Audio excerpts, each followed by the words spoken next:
When the first Crysis came around, it was known more as a technical showcase, stunning players with its graphics and testing them to build PCs that could run the game at its best.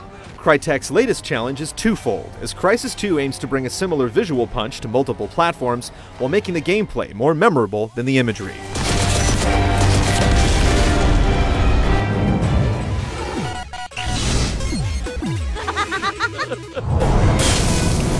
Get out, people! Back up! Abandon ship! Repeat, abandon ship! Catastrophic hull breach! Leaving behind the sunny tropics, Crysis 2 puts you in New York as the city suffers from a violent epidemic and an alien invasion. You play as a Marine named Alcatraz, rescued from a surprise attack by Prophet, who appears to be the last surviving nanosuit soldier. Prophet gives you his suit, which results in some instances of mistaken identity, and tasks you with tracking down a scientist named Gould. Get the hell off me, Listen up, man. Marines. Time to go get this Dr. Gould.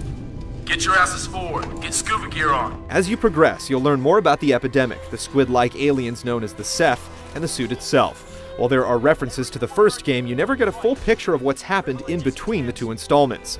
There's little to attach you to the lead characters, and throughout the campaign, it feels like you're simply trading one voice barking orders at you for another. However, the impact of the game's cataclysmic premise hits home as you witness the desperation of infected civilians. That's my wife in there, you bastard! You let me in! You let me in with her!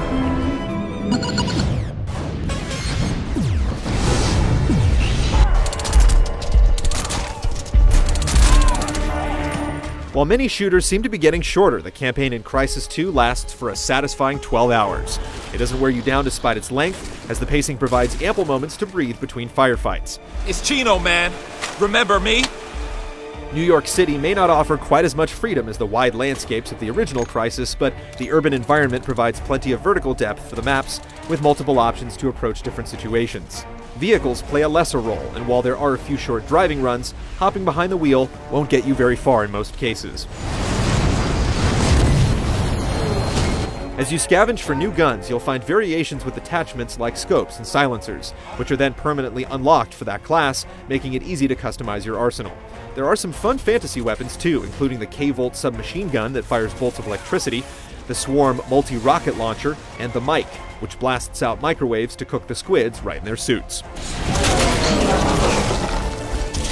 The nanosuit itself is upgradable, letting you access new abilities by collecting alien tissue samples. Some of these upgrades simply make your base powers more effective, while others grant you special capabilities, like letting you see bullet tracers or allowing you to track enemies on the move. Given the huge quantities of resources needed to unlock all the powers, though, you'll want to hunt down as many Ceph as you can. Multiplayer progression doesn't venture far from the norm. You'll rank up, spend XP on equipment, complete challenges, and reboot to roll your progression over for bragging rights, Call of Duty style. Crysis 2 has its own take on kill streaks with map-specific bonuses that let you do things like jam enemy nanosuits or call in orbital strikes. You can create your own loadouts, including weapon choices and suit abilities, many of which are unique to multiplayer, letting you reload faster, carry more ammo, and so on.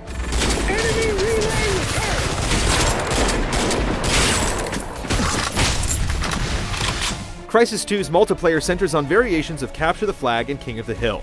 Extraction has players grabbing stealth and armor upgrades that benefit the whole team, while Assault gives nanosuits to one team and equips the other with better guns.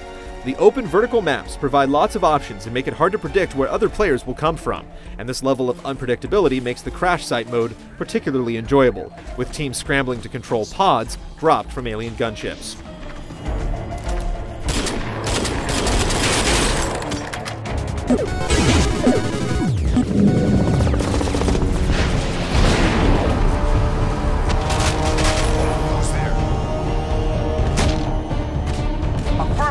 The nanosuit has been streamlined for Crysis 2, making many of its abilities feel more natural. Speed kicks in automatically when you sprint, and similarly, power activates when you hold the jump or melee buttons. Meanwhile, armor and stealth abilities are right at your fingertips. Suit's amazing bioelectric. Robert runs around town in that thing, he is just red in the body. Crysis 2 provides a much more physical sense of interaction, with moves reminiscent of Mirror's Edge. There's a slick ledge grab to climb buildings, and you can slide under obstacles or into enemies.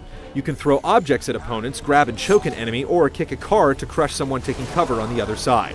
It's fun to experiment, and if you can master the timing, an unlockable air stomp even lets you crash down on enemies from above. Stealth plays a big role in the game as well, and the energy your cloaking ability uses is relative to the amount of strain you put on it.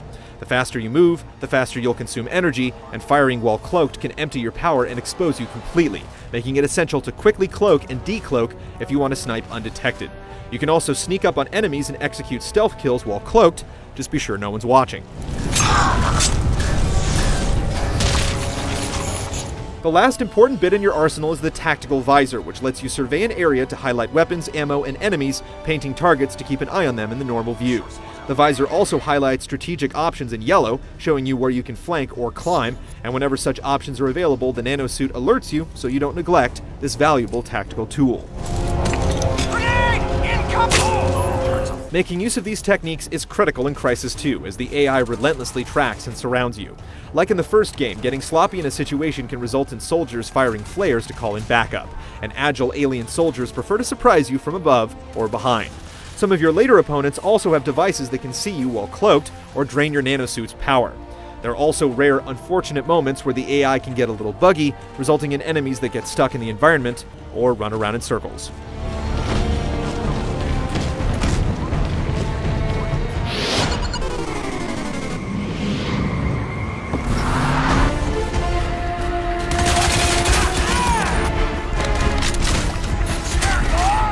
Crysis 2 is one of those games that you have to stop and stare at every now and then. Water, smoke, and flames all look fantastic.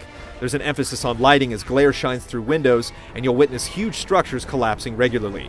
Characters look more natural than the leather-faced protagonists of the first game, although some do look better than others. We're gonna be dropping this guy out the back of this VTOL! You're gonna what? Shit! While the game certainly looks best on PC, the console versions aren't far behind. However, PC players who grew accustomed to digging deep to tweak specific graphic settings in the first Crysis may be surprised to find nothing but bare-bones options in Crysis 2. The game's drama is cemented by a strong soundtrack, which can be enjoyed at your leisure as you unlock songs after each level.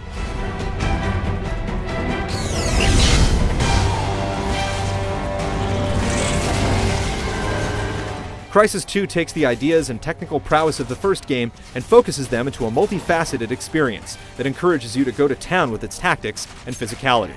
The nanosuit is what defines the Crysis 2 experience, and once you get familiar with its features, it feels as natural as a second skin.